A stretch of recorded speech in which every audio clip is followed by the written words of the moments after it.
Esta é uma produção da sociedade civil com apoio da Fundação de Cultura Cidade do Recife e Secretaria de Cultura do Recife, através do edital de ocupação da Freicaneca FM. Programa Recife Filosófico, Filosofia para além da academia, aqui na Rádio Freicaneca.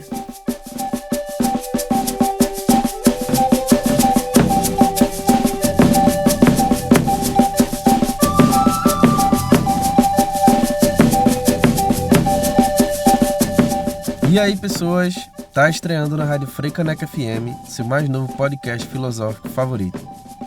Um podcast original da cidade do Recife, que tem a missão de te informar sobre uma das mais influentes escolas de filosofia do Brasil, a Escola de Filosofia do Recife. Ao longo de 12 episódios, a gente vai explorar as reflexões de ilustres filósofos que influenciaram ou foram influenciados por essa escola e entender melhor algumas das reflexões que ajudaram a construir a identidade e história da nossa cidade. Meu nome é Michelangelo, sou professor de filosofia, formado pela Universidade Federal de Pernambuco, nascido e criado no Alto Santa Teresa, comunidade da zona norte aqui do Recife. Não vai confundir com o Alto de Santa Terezinha não, esse aí é outro morro que eu gosto muito, mas nunca morei lá não. O meu é lá perto da Guabiraba, conhece? Já quase na BR-101. Minha família toda é daqui de Pernambuco, tirando minha mãe. Ela é de Fortaleza, mas tá em casa. Agora que a gente já se conhece, te convido a dividir teus próximos minutos comigo para te contar essa história e tenho certeza que tu vai ficar ainda mais orgulhoso dessa cidade arretada. Antes da gente começar, queria que tu pensasse sobre tua experiência com filosofia. Infelizmente, o currículo da educação básica no Brasil não prevê muito tempo de aula para filosofia. O ensino de filosofia só começa a ser obrigatório a partir do primeiro ano do ensino médio. E depois da reforma do ensino médio, agora só tem uma matéria dedicada à filosofia no primeiro ano. Nos 2 seguintes deixa de ser obrigatório. Eu acho isso bem triste, porque a filosofia é uma matéria que você precisa de um tempo para se acostumar e realmente gostar da área. No começo parece tudo muito complicado e às vezes até estranho. O cara solta só sei que nada sei, e você fica, oxe, que bicho viajado. Mas aí tu vai castelando sobre isso, tentando entender o que ele realmente quis dizer, estudando o contexto de quando e onde a frase foi dita, lendo o que outras pessoas escreveram sobre isso, aí que vai ficando interessante. Mas com tão pouco tempo nem dá pra pensar muito no que tá aprendendo. A gente só tem que decorar e já partir pro próximo, porque senão não dá tempo de ver o conteúdo todo. E com o Enem batendo na porta é só correria. Então acaba que muita gente não tem muita familiaridade com temas de filosofia. Uma das coisas que eu mais escuto quando eu falo do meu curso é: oxe, filosofia é coisa de doido. É engraçado, mas também é meio triste ver que as pessoas acham que filosofia é coisa de outro mundo. Ainda mais numa cidade que é tão importante para a filosofia feito o Recife. Por isso que quando a gente pensa em filosofia, geralmente lembra logo da Grécia Antiga, com Sócrates, Platão, Aristóteles, ou da Europa moderna, com Descartes, Kant. Dificilmente lembra do Brasil, muito menos de Recife.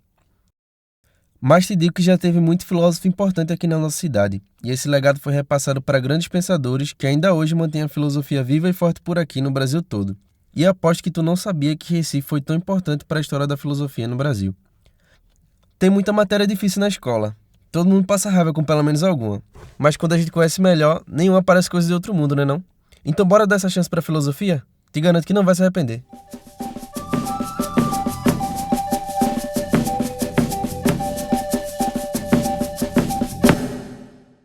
Então a gente fez essa missão de ir em vários cantos de Recife para perguntar o que as pessoas acham da filosofia e como a filosofia está presente na vida delas.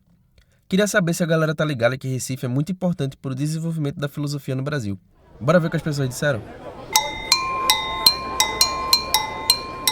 E aí galera, meu nome é Tatiana Quintero, realizadora audiovisual e pesquisadora em comunicação e sou entrevistadora deste podcast. Hoje estamos aqui no Ibura e vamos falar com o pessoal. Vem-te embora. Bom dia, como é teu nome? Célio.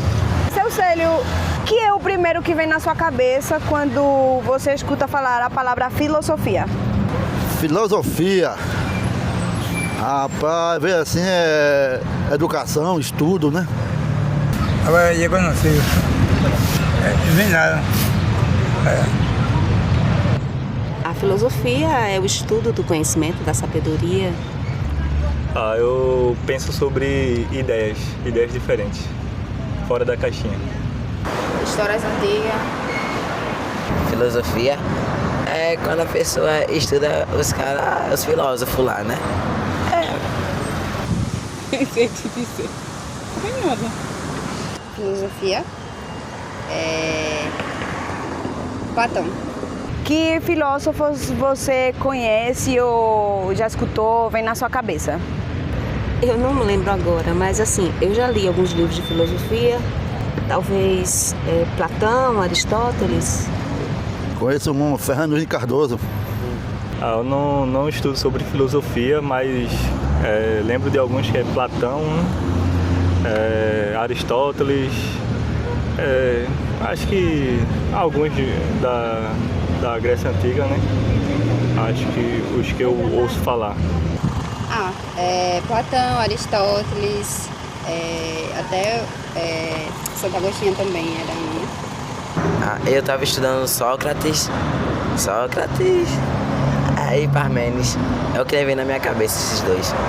E você gosta de filosofia? Veja, eu tenho formação jurídica, eu sou formada em Direito. Aí eu tive algumas aulas de filosofia. Assim, não me identifiquei muito não, sabe? Mas eu sei que é uma coisa importante, né? A busca por respostas. Né? A filosofia é uma eterna interrogação. É isso que eu acho. Você considera que a filosofia foi importante na sua formação? Sim, considero, porque ela faz com que a gente questione mais, procure respostas. Aí ela é importante, principalmente na formação jurídica, na formação de pensadores, né? É a ciência do pensamento, pensar. Não pensou assim. Foi muito importante. Estudei muito, eu gostei um bocado, né? Aí ficou bom. Aí aprendi muito a pensar direito, a ter umas razões, assim, para distinguir o certo e o errado. Foi muito importante na minha vida.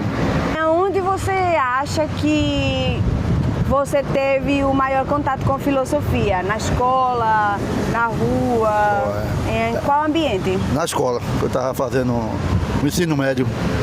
Na verdade, na escola eu escutei muito pouco, ou quase nada, né? Eu acho que o contato com a filosofia são menções no YouTube ou algum podcast também, que eu escuto muito podcast e sempre alguns trazem algumas filosofias e mencionam esses autores. Foi na escola, eu acho que eu comecei a ver no nono ano.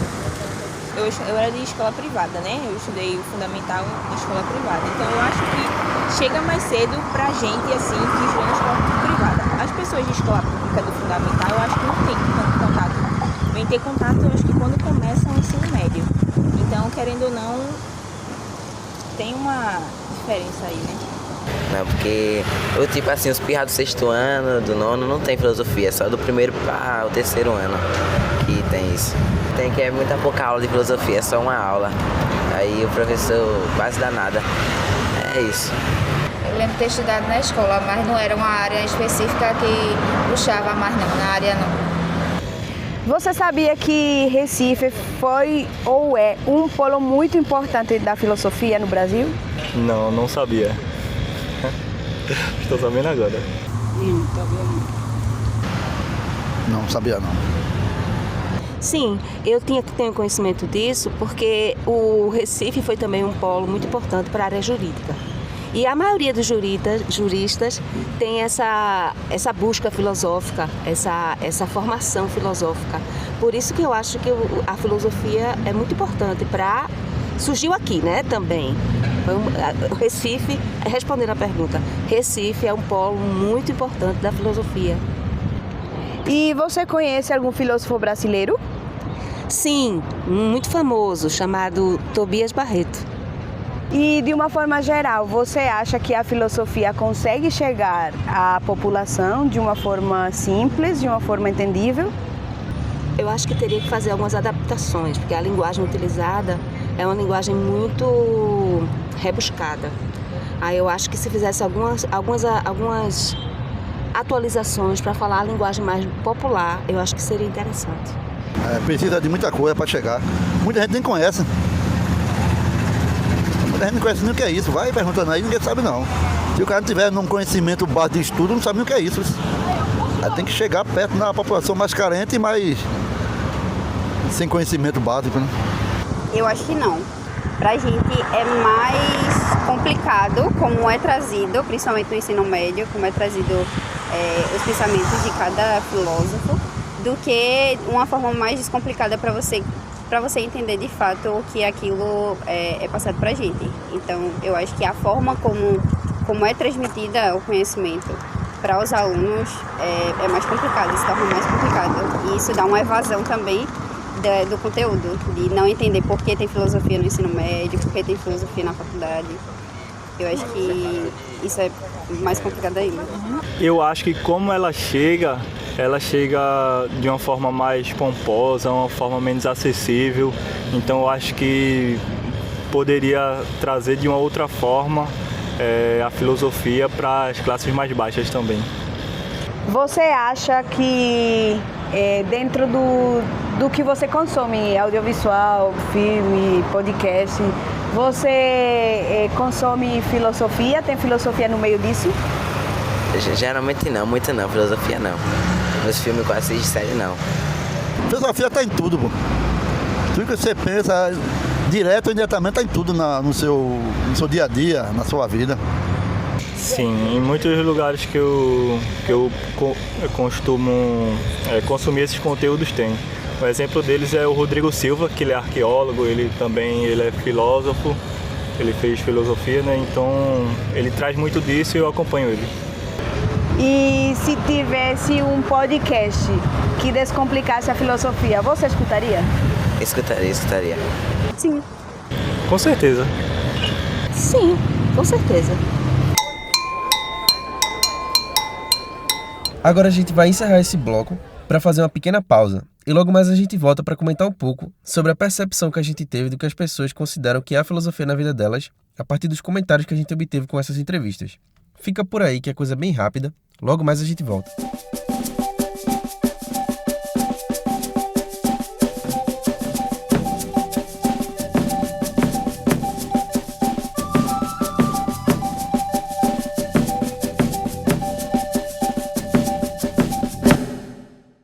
Programa Recife Filosófico. Filosofia para além da academia.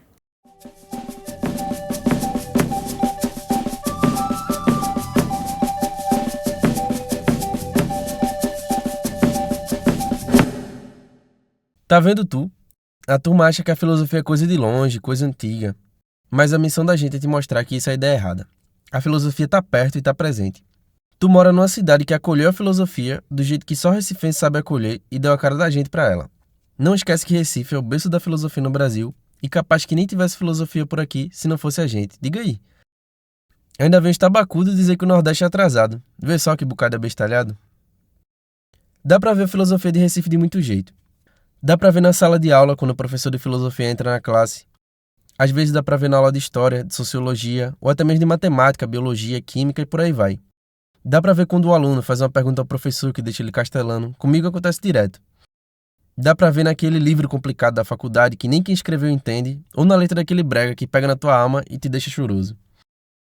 Dá pra ver no teu culto, missa, toré ou terreiro. Dá pra ver quando tua mãe vê tu fazendo besteira e te ensina a ser gente, ou então quando teu amigo no brilho solta aquela brisa louca que deixa todo mundo quieto por um minuto. A filosofia tá em muito canto, isso é verdade, mas vê só, nem tudo é filosofia não, tá ligado? Se qualquer coisa fosse filosofia, não tinha nem por que a gente dar um nome pra isso, né não? Então a gente tem que saber reconhecer o que é filosofia de fato. Isso vai depender do tipo de definição que a gente adota pra filosofia. Então eu gosto de dizer que o mais correto é pensar em filosofias no plural. A gente não pode colocar o mesmo padrão pra tudo não, porque o critério pra uma às vezes desvalida a outra.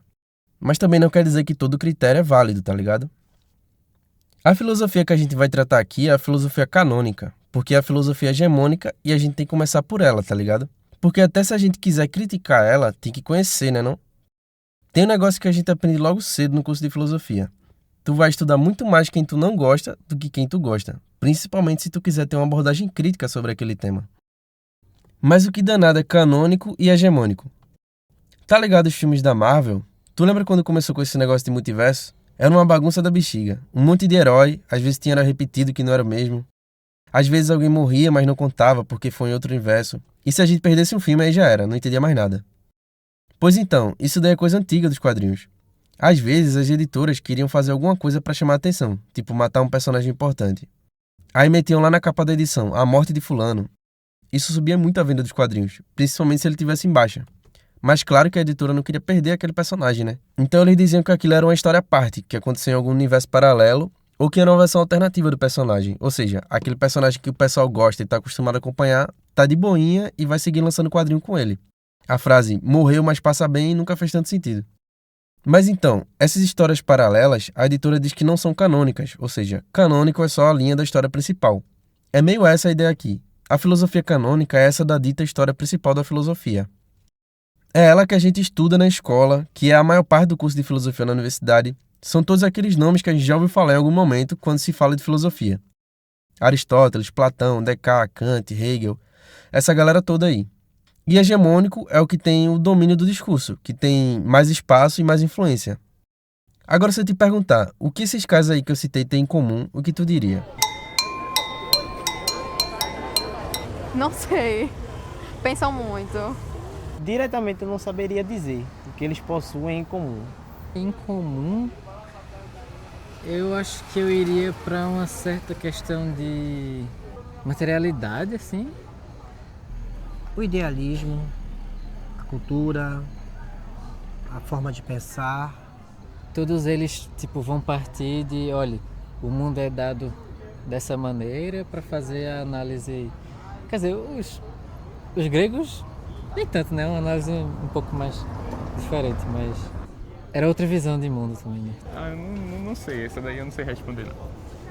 Eu acho que muitos deles voltam para condições humanas, né? Acho que logo no começo de análise do discurso do método de René Descartes, ele passa um pouco da questão da questão do bom senso e como as pessoas acham que tem, e aí se pega Heidegger, a gente vai questão de uma questão mais existencial e como cada um tem suas próprias existências e questões em si, individuais, né? Freud na sexualidade, e a individuação da sexualidade e os pensamentos sexuais. Então, acho que a gente volta muito para a individualidade humana, né? Acredito também que a forma como eles enxergavam o mundo e a filosofia em si, a ciência da filosofia. A resposta é mais simples do que tu pensa. Todo mundo aí é europeu, pô. Viagem, né, velho? Por que será? Vai ver, só a Europa sabe fazer filosofia. Então, nesse caso, só cabe a gente estudar o que eles refletiram e ver se serve pra gente. Filosofia é coisa da Europa, então? Se for, então Recife é europeu e eu não tô sabendo. Achei que esse negócio de Veneza brasileira era só modo de dizer. Meu irmão, vou te dizer um negócio. Tem muita filosofia fora da Europa. A filosofia nem surgiu lá, pô. Tales, que é considerado o primeiro filósofo desse cânone, é de uma região que hoje fica na Turquia. E mesmo se tu quiser considerar como Grécia europeia da época, o próprio Aristóteles fala que a filosofia surgiu muito antes no Egito. A verdade é que a gente olha muito para a Europa e acaba não vendo tanto de coisa que se faz fora dela. A filosofia é muito rica fora do cânone. Uma pena que a gente não dá o espaço devido para ela. Mas aqui a gente vai trabalhar isso. Bora olhar para o nosso povo e ver o que a gente tem refletido. Só que como eu falei, né? A gente tem que começar pelo hegemônico, porque são eles que ditam as regras, tá ligado? Vamos entender como eles influenciam nosso modo de pensar e o que a gente traz de novo. Altos Pensador Massa nasceu ou viveu por aqui nesse Brasilzão e diz a cidade que foi talvez a mais importante para o desenvolvimento da filosofia no país. Recife, pô, bota fé. A gente se garante, boy, tô dizendo. Então agora tu já sabe que falar de filosofia brasileira é falar de Recife. Esses dias rolou lá na UFPE um encontro de filosofia brasileira, organizado pelo professor Tiago Aquino lá da UFPE e nosso amigo Alessio Andrade, que inclusive vai aparecer por aqui em episódios futuros. Foi mais ou menos uma semana de várias atividades, um monte de pesquisador, pesquisadora, filósofo e filósofa do Brasil todo veio pra cá trocar uma ideia sobre filosofia brasileira. Foi arretado, muita gente massa qualificada. Espero que esse tipo de evento continue acontecendo e que a gente tenha cada vez mais espaço para falar da nossa filosofia. A gente aqui do programa aproveitou a oportunidade para conversar um pouco com o pessoal que estava lá, principalmente os alunos de filosofia. A gente queria saber deles o que eles pensam sobre filosofia brasileira. Se eles estavam por lá, no mínimo eles têm interesse no tema, né? Qual a importância deste primeiro encontro de filosofia brasileira, dele ser feito aqui na Universidade Federal de Pernambuco? Eu acho que é importante estar sendo aqui feito no Recife, porque o Recife tem uma tradição já na filosofia brasileira, né? Remonta à escola do Recife, perpassa na contemporaneidade, por exemplo, com filósofos como Ariano Suassuna, Ângelo Monteiro, Evaldo Coutinho, Maria do Carmo Tavares de Miranda, entre outros. Então acho que é muito importante eu acho que ele é importante porque ele marca a história, não só porque é o primeiro, né, enfim, mas porque é feito aqui, porque esse passo inicial é dado aqui na Universidade Federal de Pernambuco, né, ele, né, inaugura essa tradição de se estudar os filósofos brasileiros, que, né, nossos conterrâneos, que não sejam necessariamente somente filósofos recifenses, mas que formam o Brasil como um todo. Eu acho que, como parece que a maior parte dos nossos estudos são feitos por exegese do cânone filosófico, ter um encontro de filosofia brasileira que fale de pensamento original brasileiro talvez sirva um pouco de inspiração, assim, para as pessoas pensarem, ok, eu posso também criar um pensamento original meu e isso vai ser visto em algum lugar. Pode ter alguma importância, não vai ser só perdido assim, escondido. E não só isso, mas é interessante destacar também que dentro das apresentações, muitas delas eram articulando conceitos clássicos, Kant, filosofia alemã clássica, romantismo, com perspectiva de pensadores brasileiros.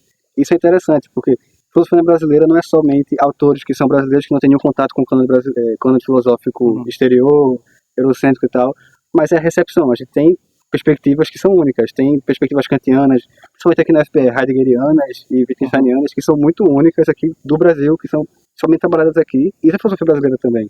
Quando você percebe que a gente precisa realmente olhar para o Brasil, para as questões brasileiras, tipicamente brasileiras, que não podem ser resolvidas, pensadas, não podem ser elaboradas do ponto de vista de certas filosofias europeias. Tem questões que são tipicamente brasileiras e que já são estudadas por brasileiros, né? Então, para mim, hoje é de suma importância esse olhar para dentro. Eu fiquei muito animada com esse primeiro encontro de filosofia brasileira, porque ele surgiu a partir de um evento, né, que seria só sobre o pensamento de Evaldo Coutinho. A gente faria assim em 2 dias no máximo, para comentar sobre esse pensador tão excepcional que a gente tem aqui da casa, né, que foi professor aqui do CAP, do Aplicação em Arquitetura. E aí terminou virando um evento maior e foi melhor ainda, porque começou a chamar uma galera que estuda temas extremamente distintos. A gente teve a apresentação de Paulo Freire, da pedagogia freiriana, tivemos a apresentação da Lélia Gonzalez, puxando também a Sueli Carneiro, tivemos o Tobias Barreto. Considerando tudo que a gente tem até hoje construído em filosofia aqui na UFPE, um evento como esse é até estranho que tenha acontecido a primeira vez agora, sabe? A gente já tem pesquisas há muito tempo, há muitas décadas, na área de filosofia brasileira. Eu espero que esse evento permaneça, tenhamos a segunda edição, temos outros eventos em paralelo, o evento Evaldo Coutinho que já teve, pode ter um evento, sei lá, Padre Henrique Lima Vaz, tem eventos de filosofia brasileira, para que no futuro acho que vai ser inevitável após abrir as portas para estudantes que pesquisam filosofia brasileira. Mas para isso a gente tem que ter 2 pressões, a pressão interna da academia e a pressão externa da opinião pública. Quando a opinião pública começar a falar também de filosofia brasileira, em paralelo com a academia falando de filosofia brasileira, vai ser inevitável, após aqui da UFPE, da USP, vai todo mundo estar falando de filosofia brasileira, porque é um pensamento muito rico e inexplorado. Tu deixa eu ir ali no banheiro rapidão. Segura um pouquinho aí, que já já a gente volta.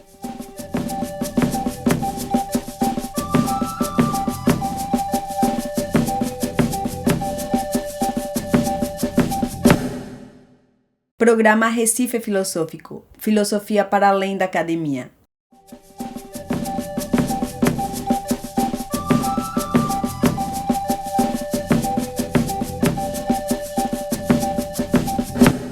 A primeira coisa que chama atenção nesse evento é o nome. Primeiro Encontro de Filosofia Brasileira. O primeiro, pô, diga aí. Numa cidade tão importante para a filosofia brasileira, só veio ter encontro de filosofia brasileira agora. Vou mentir pra tu não, vice. Estudar filosofia no Brasil é um negócio complicado. Quem estuda é porque gosta muito de filosofia ou porque gosta muito de ficar desempregado. Tô brincando. Mas bora aproveitar para conversar um pouco sobre a formação de filosofia no Brasil? Basicamente, tem 2 caminhos que tu pode seguir como profissional de filosofia. Tu pode fazer que nem eu fiz e se formar em licenciatura em filosofia, que te dá licença para lecionar a disciplina. Ao meu ver, essa é a forma mais garantida de conseguir um emprego na área. Porém, ainda assim é uma garantia muito baixa, porque, como a gente bem sabe, a filosofia tem sido muito atacada no currículo escolar. Depois da reforma do ensino médio, o tempo de aula do professor de filosofia é uma mixaria. Eu, por exemplo, vou ter mais tempo com vocês nesse podcast que um professor vai ter no semestre inteiro com a turma dele. Isso é bizarro, sem nenhuma. Mas vê direitinho também, vice. Tu não vai fazer uma licenciatura só pra ver se consegue um emprego, não. Lecionar não é pra todo mundo, tá ligado? Tem que ter muita clareza do que tá fazendo. Tem que saber se trabalhar com educação realmente serve pra tu. Muita gente se frustra por entrar numa área que não gosta e nem tem aptidão. Muitos não têm ideia da realidade de uma sala de aula, ainda mais no ensino público. Não vai nessa de que conhecer o conteúdo é suficiente para dar uma aula, não. Ensinar é uma tarefa muito complexa, ainda mais quando a gente está falando de ensinar filosofia, uma disciplina tão abrangente e tão estigmatizada. A filosofia do ensino, ou ensino de filosofia, ou mesmo a filosofia do ensino de filosofia, como costumava dizer um professor meu, é uma área que exige muita dedicação e compromisso. Então pense direitinho se você realmente se vê fazendo isso. Tua segunda opção é se formar em bacharelado e viver de pesquisa. Eu não recomendo a ninguém seguir essa linha, a menos que esteja muito bem encaminhado, ou seja, já tenha praticamente uma garantia que vai conseguir um emprego ou uma bolsa de pesquisa em filosofia. Claro que existem institutos de pesquisa e educação que podem estar interessados em filósofos e professores de filosofia de formação, mas são casos específicos e com oportunidades ainda mais limitadas. Essa segunda alternativa é uma ótima opção se tu tiver conforto e segurança suficiente para pensar a longo prazo. Se for teu caso, jovem, vai tranquilo, se aperreia não. Faz teu curso na tranquilidade, se engaja nos projetos, vive de fato a academia, se prepara para ingressar na pós-graduação e já é, logo mais tu colhe os frutos disso. Mas se não é teu caso, analisa com muita calma as tuas possibilidades. Eu sei bem das dificuldades de ingressar na universidade quando não se tem uma base educacional nem financeira. Minha formação foi longe de ser tranquila e não quero iludir ninguém que parta de onde eu parti. Tô dizendo isso tudo não é querendo morgar futuros filósofos não, longe disso. Queria muito ver cada vez mais gente interessada em filosofia, mas também me sinto na obrigação de deixar que vocês saibam onde estão entrando. Agora vê, dito tudo isso, quero te falar como é massa estudar filosofia. Tu pega gosto mesmo pelo negócio. A turma entra no curso às vezes sem conhecer direito a realidade da profissão, tá ligado? Aí quando percebe as dificuldades, desiste logo no começo. Então quem continua no curso é só a galera que realmente tem interesse e gosta da área. Então é um ambiente que realmente te instiga a se aprofundar cada vez mais nesse mundo. Agora, para trocar essa ideia, eu quero chamar aqui meu amigo de longa data, Julison, para a gente conversar um pouco sobre essa missão que é fazer filosofia no Brasil. A gente se formou junto lá na UFPE e passou pelos mesmos perrengues de falta de estrutura. Na verdade, a gente deu sorte. Pegou tudo que podia ter pegado para atrasar ainda mais o curso. Pandemia, greve de professores, greve administrativa, corte de verbas, foi B.O.V.S. Mas no fim a gente conseguiu terminar essa bendita e Julison segue lá no programa de pós-graduação. Dali, Julison, como tá, meu perra? Boa noite, pessoal. Boa noite, Mick. Grande abraço. Meu nome é Julison Antônio, né? Eu pesquiso fenomenologia e filosofia brasileira, mais especificamente fenomenologia e filosofia da alteridade, que eu trabalho no mestrado, e teoria crítica a partir de Adorno. Em paralelo a isso, eu também tenho interesse em filosofia brasileira, e foi algo que surgiu desde o início do curso, né? Então, eu fiquei muito feliz com esse convite do meu amigo Mick, né? E a gente vai conversar um pouco, espero que vocês gostem. E muito obrigado pelo convite, Mick. Tamo junto, eu te agradeço por tu estar aqui participando. Não poderia pensar em alguém mais especial para estar estreando essa rodada de entrevista no nosso programa. A gente vai ter uma conversa aqui sobre a formação de filosofia no Brasil hoje, né? Sobre como fazer filosofia no Brasil hoje, as dificuldades, os limites, as possibilidades, como é cursar filosofia. Para o pessoal que não vive esse mundo da filosofia ainda e tem interesse, saber como é essa porta de entrada, né?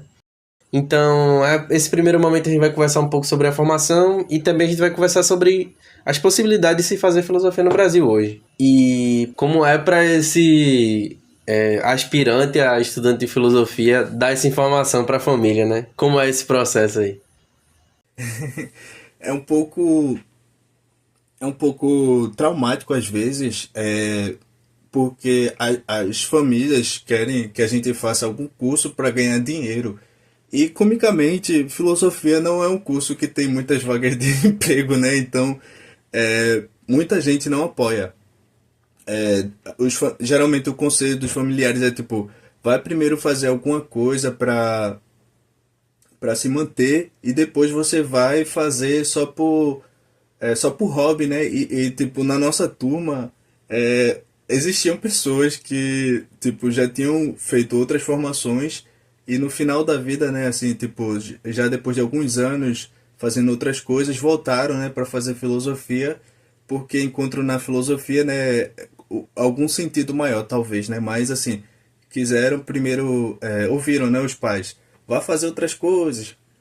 Tem os pais, né, que tem medo de, você vai fazer filosofia, você vai virar ateu. E não é exatamente isso. De repente, até para alguns, a filosofia pode até fortalecer a fé, né? Porque a filosofia, ela ela não é ateísta. Ela no máximo, né? Se a gente pode dizer, agnóstica. Então, não é que ela vá acreditar ou não acreditar, e tem muitos filósofos que são cristãos, muitos filósofos que têm alguma fé, né? Outros que são ateus, mas a boa filosofia não necessariamente precisa, né, dessa questão. Mas, assim, é complicado, principalmente a minha família, que eu fui o primeiro a me formar na universidade pública da minha família, e, tipo, minha família tinha uma mentalidade, assim, de me incentivar a fazer um curso técnico, e depois de fazer o curso técnico eu me manter e aí procurar, talvez, né, uma faculdade e tal, mas não enxergavam também na universidade como uma possibilidade. E a gente sabe, é complicado essa questão de se manter, e principalmente porque o período é à tarde, né? Então fica complicado para conciliar com emprego ou com estágio. Até estágio era complicado, que só tinha um período da manhã. Além, a gente pode comentar isso mais para frente, né? Supostamente era só à tarde, mas a faculdade, a universidade é uma dinâmica muito diferente de uma escola ou de um curso técnico, né? Exige que você fique outros períodos para além de só o período que você vai assistir aula. Deixa eu aproveitar e te perguntar, como é a rotina do estudante de filosofia lá na UFPE? Como ser estudante da UFPE de filosofia, frequentar as aulas? Que tipo de atividades tem para além das aulas? Além de aulas, existem muitos grupos de estudos. E por mais que não seja algo obrigatório, e se eu não me engano isso está para ser incorporado como uma atividade eletiva do curso agora, porque muito importante na nossa formação, em outros cursos talvez nem tanto, mas filosofia fundamentalmente, quando você tem algum filósofo, alguma perspectiva para pesquisar, o ideal é que você se junte a outras pessoas que pesquisam, formem grupos e criem estudos coletivos, né? E uma coisa muito importante é isso. Por mais que exista essa ideia, o filósofo, mas ninguém faz filosofia sozinho, né? Filosofia, para mim, por mais que existam nomes, né, de filósofos, filosofia, para mim, é algo muito mais coletivo do que individual. E uma coisa muito importante é isso. Por mais que exista essa ideia, o filósofo, mas ninguém faz filosofia sozinho, né? Filosofia, para mim, por mais que existam nomes, né, de filósofos, filosofia, para mim, é algo muito mais coletivo do que individual.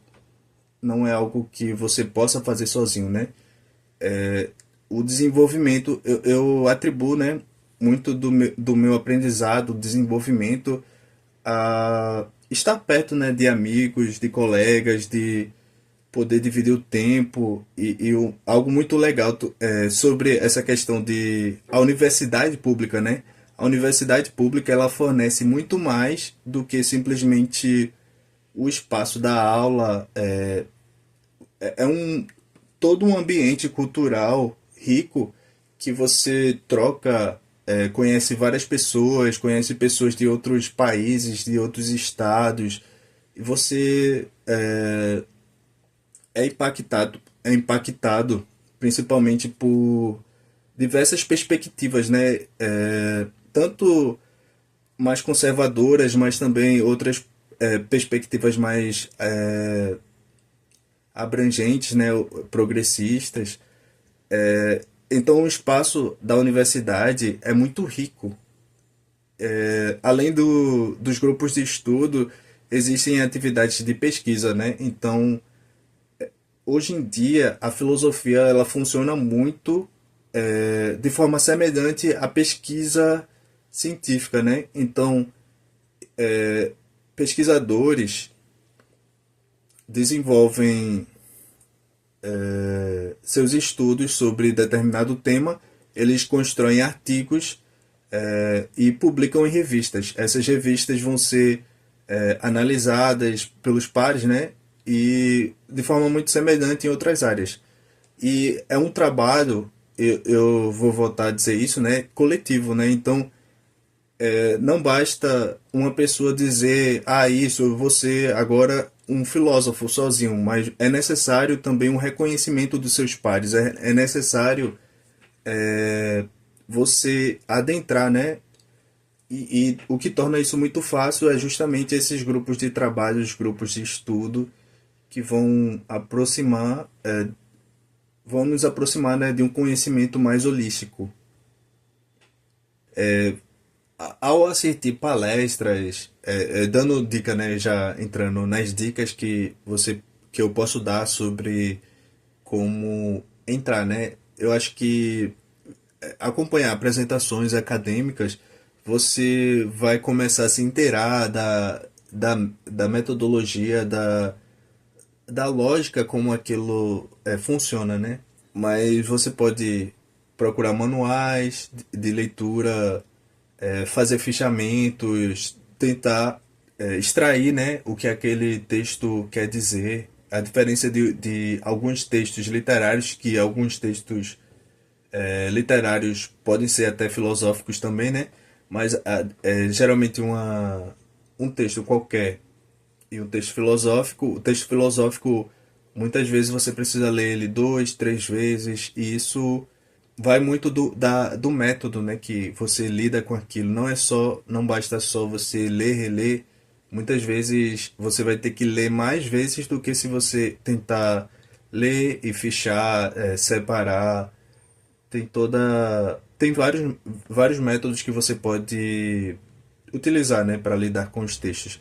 Quanto à questão da possibilidade de fazer filosofia fora da academia, de certa forma, eu acredito que é possível sim fazer filosofia fora da academia, mas eu não acredito que seja possível fazer filosofia sozinho ou sozinha. Eu acredito que necessariamente você vai ter que estar em contato com algum grupo, nem que seja, você pode talvez assim usar textos acadêmicos para entender o estado da arte daquela discussão, mas assim, se a gente olhar para trás, de certa forma, a filosofia ela é mais não acadêmica do que acadêmica. Então seria contraditório dizer que não pode se fazer filosofia fora da academia, né? Mas em contraponto, eu diria que tem essa ressalva, né? Que para fazer filosofia, necessariamente você tem que estar conectado com um grupo, né? Não se pode fazer filosofia sozinho. Você pode sempre... É necessário estar em relação, né? Para fazer filosofia. Agora vê, a filosofia não se limita somente ao curso não, vice. A filosofia é para todo mundo. Todo mundo que tem um aproxego com o conhecimento é bem-vindo nesse mundo. Basicamente, tem um requisito indispensável para estudar filosofia, a leitura. É verdade que existe muita sabedoria na oralidade, mas a leitura é fundamental. E eu já sei que metade de vocês já suspirou alto. Mas eu não gosto de ler, eu não consigo ler, eu tenho dor de cabeça, eu tenho sono, eu não sei ler. Olha, eu só não posso te convencer se teu caso for o último. Se você não sabe ler, jovem, eu só posso lhe recomendar uma coisa, e invista nisso imediatamente. Eu sei que não é tão simples, infelizmente é a realidade de muitos brasileiros. Não se sinta envergonhado por isso. O acesso à alfabetização deveria ser um direito garantido, mas nosso Estado falha com milhões de brasileiros que não tiveram a oportunidade de ter acesso à educação ou que não foram devidamente acompanhados para letrá-los em tempo oportuno. Depois que finaliza os estudos, tendo que se ocupar com a realidade do trabalho diário, aprender a ler se torna uma das últimas prioridades. Mas de verdade, tu não sabe o quanto tu perde por não saber ler. Claro que a gente consegue viver sem isso, e quando se acostuma parece não fazer falta. Mas tu nunca vai saber o quanto de oportunidade tu já pode ter perdido na tua vida por isso, ou quanto a situação complicada poderia ter sido evitada. Tu não tem noção do quanto a leitura pode transformar a tua vida. Se você é alfabetizado, mas não tem o hábito de leitura, vários desses motivos que eu citei podem ser, de fato, muito difíceis de lidar. A leitura frequente pode dar sono, pode dar dor de cabeça, pode cansar a vista e etc. Tudo isso é verdade, mas só dá para superar isso com o hábito. tem outro jeito não, vice. Te garanto que aos poucos tu vai se acostumando. Já não dá tanto sono, tua cabeça para de doer e tua vista se acostuma também. É só ter alguns cuidados, tá ligado? Sem avacalhar demais. Tenta ler num horário bacana, iluminação legal, letras grandes se possível. E principalmente, tenta ler alguma coisa que te agrade, que tu tem interesse, tá ligado? Tu vai ver como horas de leitura passam voando. Igual nosso tempo aqui. Segura aí, a gente volta já já.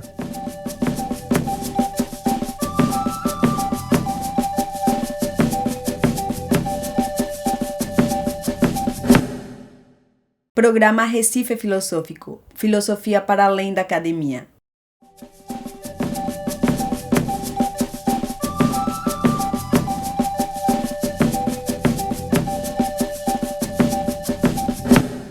Mas diz aí, pensando em tudo isso que a gente conversou, deixa eu te perguntar um negócio. Afinal, existe ou não filosofia brasileira? Tô falando de filosofia brasileira mesmo, tá ligado? Filosofia própria daqui, que pense na nossa realidade. Ou será que a gente tá só repetindo o que os europeus disseram e tentando se encaixar na conversa dos outros? Será que a gente só sabe comentar essa turma de fora ou tem pensamento próprio aqui também? Para você, existe filosofia propriamente brasileira? Acho que sim, né? Tem pensador brasileiro. Só não sei se tá aqui, mas com certeza. Hoje não. Acredito que não. Dentro do nosso país, não. Caramba, o que é brasileiro, né? Para pensar, o que é inteiramente. Acho que existe. Assim como existe uma filosofia eurocêntrica também de outros países, mas eu acho que ela não é inteiramente nossa, assim como a deles também não deve ser inteiramente deles. Eu acho que é tudo uma questão, assim, muito fluida de questões. Então, eu acho que a nossa filosofia brasileira, ela ainda sofre influência da filosofia de fora, acho que principalmente muito mais do que a deles, por exemplo, porque a gente para pensar a Europa como centro durante muito tempo hegemônico do conhecimento. Então eles decidiram muita coisa. Então muitas coisas que a gente faz hoje em dia, até no que é filosófico, deve ter influência do que a gente, sabe, recebeu. Então acho que deve ter, tem essa questão assim, tem uma filosofia brasileira, porque é impossível dizer que não existe, só existem filósofos brasileiros que estão aí filosofando, mas que também sofrem influências de outros lugares. Então não é uma coisa assim que eu acho que seja definitiva, é só nossa. Eu acho que é nossa, com influência de outros, mas que também é nossa. Não sei se ficou claro. Rapaz, eu certamente diria que sim, mas tipo, me diria como meio leigo assim. Acho que as únicas pessoas que, especificamente a única pessoa que me remete à filosofia quando se fala em Brasil é o Clóvis de Barros, porque ele é mais professor de filosofia, assim, né? Ele cita vários autores diferentes. E tem um negócio em específico que eu tenho muito guardado na cabeça dele sobre... É um trecho que gravam na faculdade ainda com ele professor, ele fala sobre bril. Que às vezes eu me pego pensando assim sobre, tipo, tenha bril, pô, faça porque você consegue. Agora, por que será que o pessoal acha que a gente não faz filosofia por aqui, hein? De onde será que vem essa ideia? Será que é natural da gente não reconhecer o potencial do nosso próprio povo? Meu irmão, a resposta é bem simples. O nome disso é ideologia. E não é culpa da gente não, tá ligado? A gente escuta em todo canto que filosofia é coisa da Europa. Tem uma hora que a gente só aceita que é verdade mesmo. É que nem aquela série ou música que todo mundo finge que gosta só porque tá no hype.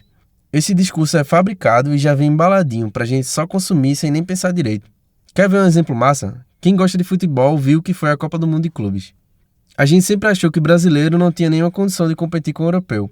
Mas qual era a nossa medida de comparação? O único jogo no final da temporada contra literalmente o melhor da Europa naquele ano. E mesmo eles tendo todo o investimento bilionário, a gente ainda conseguiu levar a taça algumas vezes. Mesmo assim, toda a mídia esportiva sempre colocava essa superioridade como uma verdade clara e evidente. Mas esse ano os times brasileiros mostraram que a distância que tanto se falava se resume a dinheiro, porque talento e vontade é com a gente. E por que a gente tinha tanta certeza que os europeus eram infinitamente melhores? Ideologia. Lembra quando eu falei do discurso hegemônico? É justamente isso. Eles têm um recurso para fazer a gente acreditar em coisas e achar que sempre foi naturalmente assim. Isso vem desde um passado colonial que ainda mantém as mesmas estruturas de poder. A gente está exposto a isso o tempo todo porque isso está em tudo que a gente consome. Nos jornais, na TV, nos filmes e séries, nas músicas. Isso não quer dizer que a gente tem que se esconder numa caverna para evitar ser afetado. O único jeito de evitar a ideologia é através do pensamento crítico, e é justamente daí que nasce a filosofia, o contraponto da ideologia. Mas agora me diz tu, Julisson, qual a importância da gente afirmar a filosofia brasileira? Existe uma insistência, né, ao longo da história do pensamento filosófico brasileiro, que não existiria uma filosofia brasileira, mas é muito mais, para mim, né, uma questão política do que efetivamente verdade, né? E a gente pode até discutir, né, o que seria a filosofia. Se a filosofia seria... e aí a gente pode começar a explicitar. Tem um autor que eu gosto muito que questiona a inexistência, né, de filosofia brasileira, Júlio Cabreira, no Diário de um Filósofo no Brasil, que ele vai trabalhar algumas questões falando sobre... Ele vai fazer uma análise filosófica da frase "não existem filósofos no Brasil". Então ele vai explicitar o que é filosofia, e ele começa problematizando, né, que a filosofia acadêmica tem um horizonte entre o que é filosofia acadêmica e o que o que a gente pode chamar de filosofia ao longo da história da filosofia universal, digamos assim. Porque o que os gregos chamavam de filosofia, o que os modernos chamavam de filosofia, ou até outras perspectivas não europeias chamam... eles até não usam esse nome, né? Mas o que seria o pensamento para eles não pode se enquadrar exatamente nas nuances, nos contornos, né, que são muito rígidos da filosofia acadêmica. E Júlio Cabreira faz justamente uma crítica, né, que a filosofia ela está demasiadamente restringida ao fazer acadêmico, a uma coisa só, de modo que a gente se afasta do espírito original da filosofia, que a gente pode entender de duas formas: ou uma questão existencial, e nesse sentido todos nós seríamos filósofos porque lidamos ao longo de toda a nossa vida com questões filosóficas, com questões existenciais. Ou então filósofo poderia ser aquela pessoa que decide investigar, né? Então o filósofo seria aquela pessoa que decide enfrentar as problemáticas da vida. Então uma criança, quando ela começa a se questionar o que é isso, o que é aquilo, ele teria aquela atitude filosófica originária, mas que muitas vezes na academia essa atitude é abandonada. E Júlio Cabreira faz justamente essa crítica entre o fazer acadêmico, que não é tanto filosófico. Mas assim, tem uma questão política de dizer que quem é europeu, quem não é da periferia do mundo, né, pode fazer filosofia, e nós temos pensamento e não filosofia. O próprio modelo contemporâneo que a gente faz, isso está sendo rompido um pouco agora, o modelo do comentário filosófico, que a gente pega as ideias dos filósofos europeus, os filósofos canônicos, né, da história da filosofia, pega a filosofia que já foi criada, e a partir dela a gente vai elaborar um comentário. E de certa forma isso talvez fosse uma reprodução. Esse modo de fazer filosofia, que ele é muito mais subserviente, né, ao cânone europeu. Ele está sujeito, né, aos interesses colonialistas. Então ele vai dizer assim: não, isso está certo, a gente não pode fazer ou tentar fazer filosofia. Tem autores que olham para a história da filosofia e dizem que pelo fato do Brasil ter sido colonizado, não ser país europeu, né, a gente não poderia ter filósofos e no máximo filosofantes que pensariam a partir da facticidade, da praticidade, teriam um pensamento mais prático. E essa acusação ela só pode partir de alguém que pensa a filosofia como não política, né? Mas tudo é político.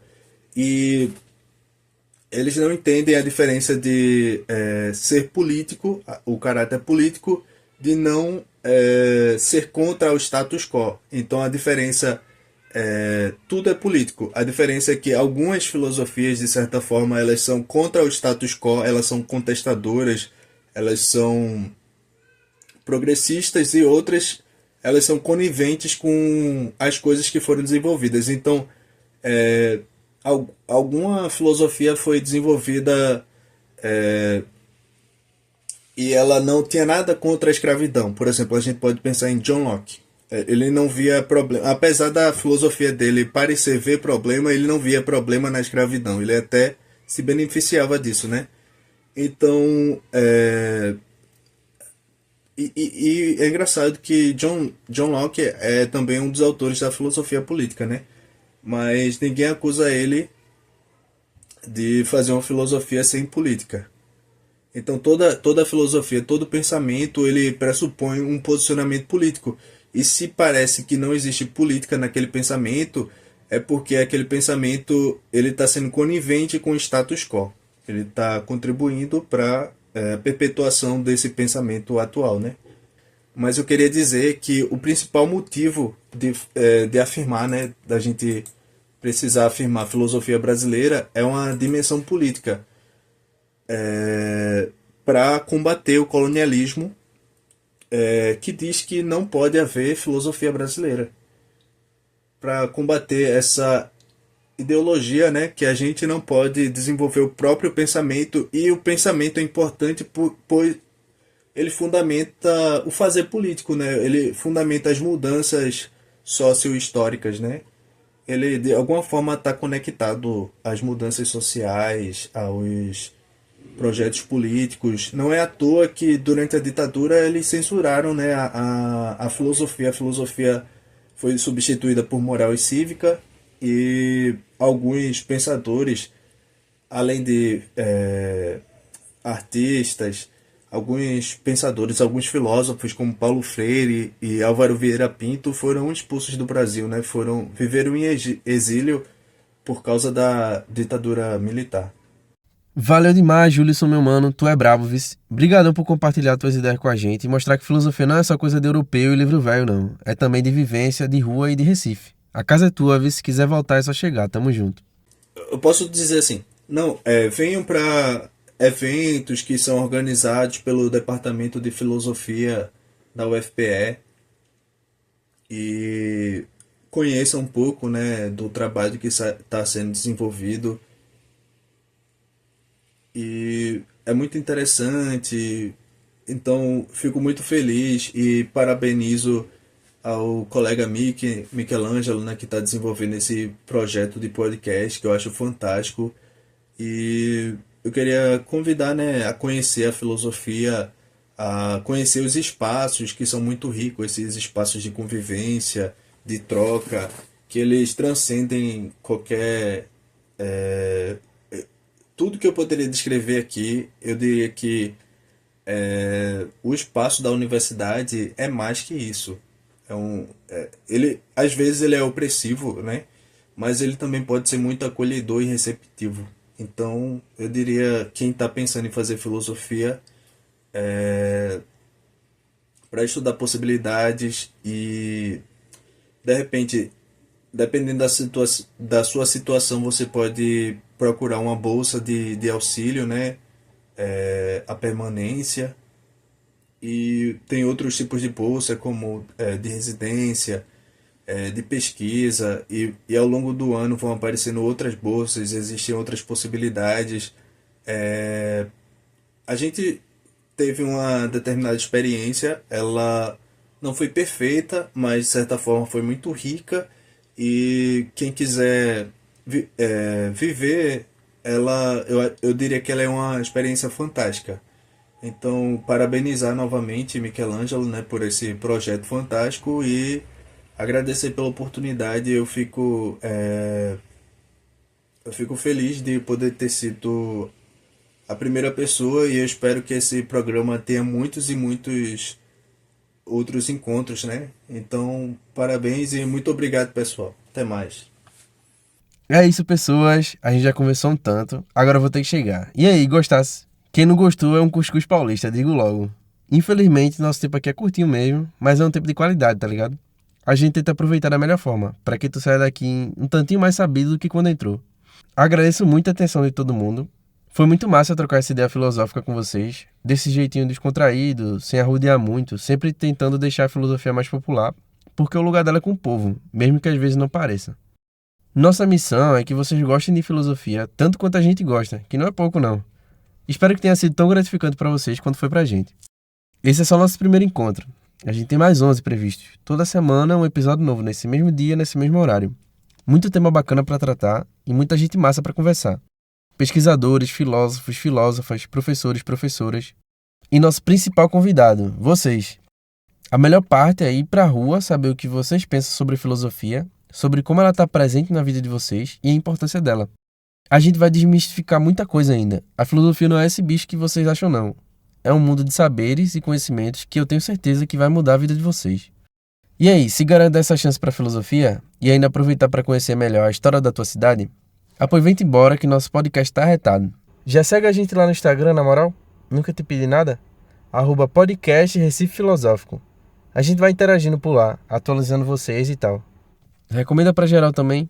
Mostra para teus amigos que só conversa água, tem alguma coisa decente para conversar. Pro teu pai, que deve ser a única pessoa que escuta a rádio além de tu. Tua mãe, teu tio, teu boyzinho, tua boyzinha. Teu agiota, vai que distrai ele para não lembrar da tua dívida. Se quiser ouvir o episódio com calma depois, ele tá disponível no Spotify como Podcast Recife Filosófico. E no YouTube tu também encontra com esse mesmo nome. Vou lá, vice. Um cheiro no coração de vocês tudinho. Semana que vem a gente tá por aqui de novo. Falou, donzelo!